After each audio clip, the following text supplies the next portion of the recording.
Hello, and welcome back to the channel. As most of you know, I'm Topher, and for those of you who don't know and just randomly decided to click on my video, welcome to the channel. I'm Topher, thank you for stopping by.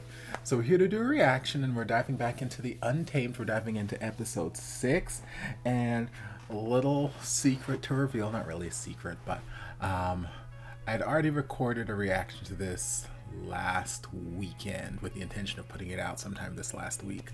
And I know a number of you guys have, had told me about special episodes and make sure you watch this, there's like some extra scenes or blah blah blah. So I assumed that it was going to be like when I was watching Word of Honor and how they had like special versions of the episode that just had slightly extended scenes or whatever in them. So I did my reaction to the special episode for episode 6 and thinking that it was going to just be that same sort of thing, and then I found out afterward when I went looking, like, no, it wasn't a special episode. Like, they have a special cut of the series, and the special episodes aren't just the regular episodes, but extended or anything like that. It's actually a shorter, condensed version of the series. So rather than being like, I think like 50 episodes or whatever, the regular series is only like 20, 25, something. So like they condense it down a lot.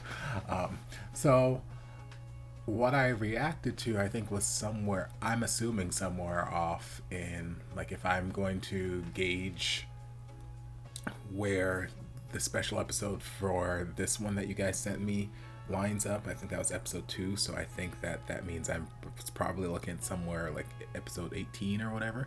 So I know some little things that happen in the future episodes. I don't know how we got there, and I don't know that there's really anything majorly spoilerish, like, oh my god, this, that got revealed in that episode. It's just now I have an idea of like, okay, if this event happens at some point in the future, but I still don't know how we get there, and it's not a big deal. But yeah, it makes more sense now, because as I was watching that, and I'll once I get to whatever episode that is, when I get to the reactions, I'll put that one out. But yeah, when I was sitting there watching the first like 6 minutes of the episode, I'm like thinking to myself, okay, how did we get here? Because we just left them on a boat. Like, they were on a boat, they were fighting the water demons, okay, all was good. How did we get here? And then I was like, well, we are in a flashback, so maybe it's just like a time jump thing. Maybe we're just jumping all over the timeline during this flashback or whatever. So, a little mistake that made on my part, but it is what it is. It's fine. But we're going to dive into actual episode 6, because we on this channel are on the 50 episode run of the series, not the truncated 20-25 episode run.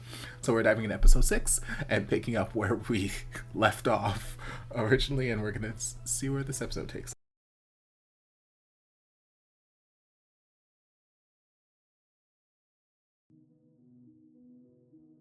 Okay, interesting episode. Like I said, I apologize there if towards the end of the episode I was just really quiet. There's just a lot of information happening, lots of stuff happening in flashback that I was very interested in, and it just really got my attention. I was just like, okay, I gotta pay attention. Yeah, so we started off kind of picking up where we left off in episode 5. The right way this time, not the way that I did when I recorded and, looking at the special episode and got all confused and whatnot. This makes like a more sensible continuation. So we grabbed the Emperor Smile while we're on the boat, and now we're partaking in the Emperor Smile. We are drinking. We have a little drinking party. Cute little boy snuck in some peanuts and like, okay, girl, what took you so long? And they're eating and drinking and making this big old mess. And then Zhan comes and is like, hey, y'all know that alcohol is not allowed in the cloud recesses. This is like the 80th time I've told you, Wuxia. I don't know how else to say it to you. I don't know what I have to do to make it clear to you, but it's not allowed, and you are gonna be punished. And Wuxia, trying to talk his way out of getting punished, this, that, and the other. I'm like, baby, this is not the one. Zhan's not the one to try and sweet talk and like, well, why don't you just come and have a drink with us, Pookie? Yes, let's come and have a drink. It's fine. Like, Zhan's not the one. Y'all ain't there yet. You guys might get there at some point in time, but y'all are not there yet. So he is not the one. You know that they have the rules. You know they have the rules, and you can't blame naivety anymore, because you've been at the cloud recesses long enough and you've heard this particular rule a number of times. So in the earlier episodes, which we know we're still in the early episodes, but like in the first, second episode, okay, we could give him a little bit of a break for accidentally breaking some of the rules, because he didn't know that they've got like 800,000 rules at this place. So it just wasn't probable for him to know all of the rules. So yes, he broke some rules and it was okay. But at this point, it's like, baby, you know this rule. Even if you still don't know all the other rules, you know this rule, and you are choosing to break this rule. You are choosing to break this rule, even if the rule may seem silly, blah blah blah. But it's like you are in this. You are a guest in this person's home essentially, and they ask you, "Hey, don't do this in my home. It's not allowed in my home." And you choose to bring it in their home and do this. It's like, okay, well, you know what? You might get kicked out of my house if you start doing nonsense like that. So when punishment comes to Xian, it should not come as a surprise and, you know, like, oh, let me see if I can talk my way out of it. No, baby, no. You're kind of asking. I mean, maybe not that particular brand of punishment, but you're kind of asking for some kind of punishment at this point. Because, like, you know, and you would think that being as smart as you are, you would do better, but you're not. You stuff. So, but then before any of that happens, he put some sort of charm or something on Zhan, which made him compliant, I guess, or maybe just more easygoing, a little bit more susceptible to suggestion. Because at first I thought it was just like a complete obedience sort of charm or something. But then when it came to the whole headband and Zhan was actually like physically responding and then like verbally having a conversation, it's like, okay, he's not hypnotized. He's not like in a mind control state. He still has some level of consciousness, so I guess it's just more of like a persuasive kind of charm or something we put on him, just to make him a little bit more easy to guide in the path that we're trying to guide him down. I'm not gonna give the whole consent speech. Y'all already know if you've been on the channel long enough. Obviously I knew that nothing was going to happen in this series because of the country that it's in and the censorship, so they're obviously not going to show any sort of like kissing or sexy time shenanigans that are going to happen. But who know? I don't know what the actual source material had written in there, and anything could have happened, and y'all already know I'm just not a huge fan of non-consensual, or well, non-consensual acts, yes, but sort of like inebriated or acts done under the influence of outside forces, for our main ship to like set up this romantic whatever. Like, it just like, it feels weird and icky and I don't like it. So yeah, I knew nothing was going to happen because of what country we're in, but still anything could have happened. It was just like, I'd rather just us not. If Zhan wanted to drink of his own accord, he would drink of his own accord, but we're kind of taking away that free will and forcing him to drink. And it's like, I'm not a huge fan of that little bit, Wuxian.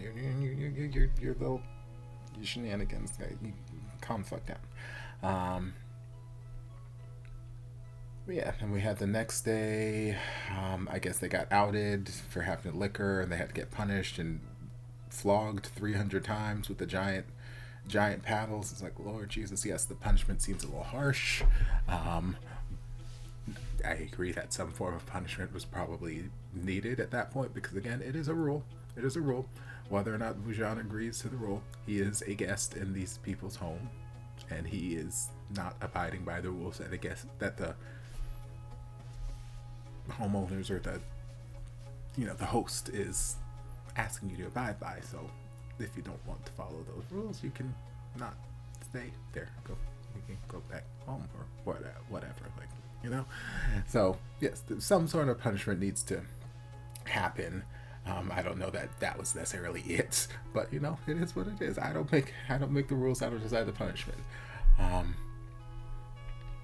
But yeah, in that moment afterward, you know, he's limping, he's hurting, and Zhan's brother's like, hey, it's probably gonna take you a couple weeks for your body to heal. Those wounds on your back teeth. It's like, oh, that's forever. It's like, well, you know, I know someplace you can go to heal a little bit faster. I'm like, okay, thank you. Not knowing that he's out here again, just being master matchmaker, and like, hey, you know what, matchmaker, make me a match. Why don't you go to Zhan's bathhouse? Just go. He butt ass naked right now. Why don't you go and, you know, just heal. Okay, I see you. And yeah, and then we started to get into like some of the real good stuff of the episode for me. Because I'll be honest, like the first maybe 20 or so minutes until we got to the cold spring or whatever, it felt kind of slow for me. Like, I understand the setup, I understand these actions led to this actions, which is like what's leading us to the cold spring, which is going to lead us underground, blah, blah, blah, blah. But there's just something about the first half of the episode that I was just kind of like, okay. It was like the first time that I've been watching this series where I kind of felt like, okay, let me just get to the next part, get to show me something. I was getting a little antsy, a little, not really bored, but just kind of meh. It wasn't the most exciting or entertaining part of the series that I've seen thus far. But then we got to the cold spring, and we got sucked down into the pit underneath the cold spring, and then all this stuff happened. We got flashbacks on top of flashbacks, and all kinds of information about, and that makes more sense as to what the Wen clan, why they were like snooping around and infiltrating the cloud recesses for, looking for the yin iron. I'm assuming that's the main thing they're looking for. Who knows, there might be other things they're looking for there too, but I feel like that's the main thing. Like, okay, they're looking for the pieces of the yin iron. Kind of reminds me of Word of Honor, where we're looking for the pieces of the glazed armor so we can unlock blah blah blah blah. So I'm assuming throughout the next however many episodes, there'll be a little bit of a, not really a scavenger hunt, but okay, we're going to be trying to hunt down all these pieces while, you know, going through all this other stuff in the universe that we'll be coming across. But we're going to be tracking down these pieces and collecting these pieces to, you know, reassemble this blah blah blah blah. So yeah, that was interesting. I liked seeing the instrument. I liked us getting the only female clan leader, and I don't know, I'm still not 100% sure if she's alive or not, because at first I thought like this shouting we were hearing in the cave, echoing in the cave, was just like the instrument revealing past details of why it's here and why it's protecting the cave. But then she appeared, and I was like, okay, is she a ghost that's being like summoned to, you know, because again, Wuxia, before all of that happened, was like, you know, I've heard about, you know, certain members of the land, the Lan clan being able to communicate with the dead via, you know, the instrument. I forget the name of the instrument right now, but so at first I thought, okay, maybe that's what's happening. We're just communicating with the dead, and the dead happen to be this past clan leader. But then the more she talked, I was like, okay, maybe she's not actually dead. She's just here, trapped, and, you know, protecting. But then the very last bit we had there, she's like, you know, I had to stay here for life, or, you know, whatever, to keep it sealed up temporarily. And then she just kind of faded into obscurity. And I'm like, okay, maybe she actually is dead, and we are talking to a ghost. I don't know. We'll see when we as the episodes continue. But it was interesting. It was a nice little bit of, again, filling in some backstory. We did get a lot of nice backstory, or, you know, some character details in this. We got to hear some more about Wuxian's childhood and his parents. Zhan doesn't have a mother for reasons.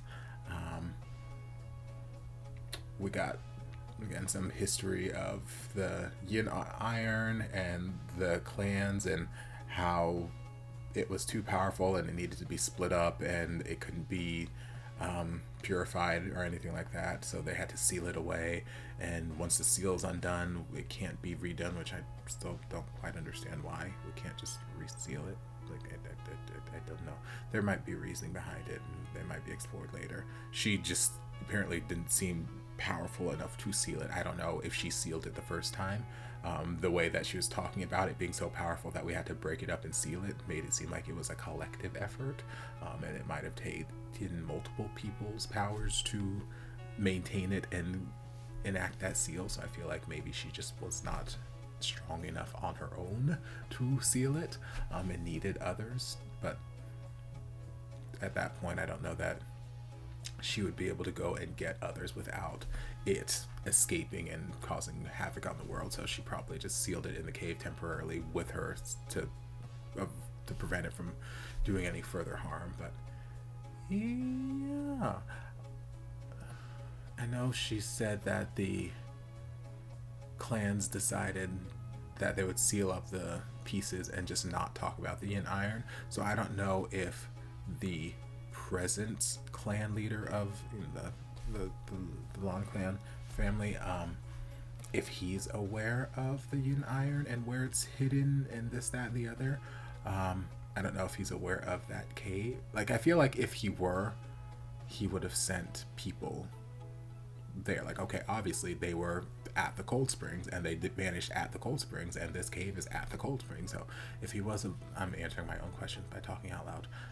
So if he was aware of that, I feel like he would have sent people there. So maybe he's not aware of that, or maybe he's aware that the yin iron was sealed away somewhere, but he doesn't know the location. Lots of questions, lots of things I'm pondering in my head. But yeah, I felt like she was just getting ready, just getting in the middle of her story, and then the episode ended. So I'm like, oh man. So I'm very curious to see where else her story goes. But I'm gonna pause this here. I'm gonna stop babbling because I've got a couple other things that I want to record today before I have to finish packing and then hit the road tomorrow. Yeah, so I'm gonna get to all that. So, hope you guys enjoyed this reaction. If you did, don't forget to like, comment, subscribe, share, turn on notifications to be notified when all of my shenanigans get posted. If there's anything else you'd like me to react to, be sure to leave it down in the comments. I'll get to it as soon as I possibly can. If you'd like to support the channel in other ways, you're more than welcome to join us over on Patreon. You don't have to, but you're more than welcome to if you want to. I'll see you guys in my next video. Love you.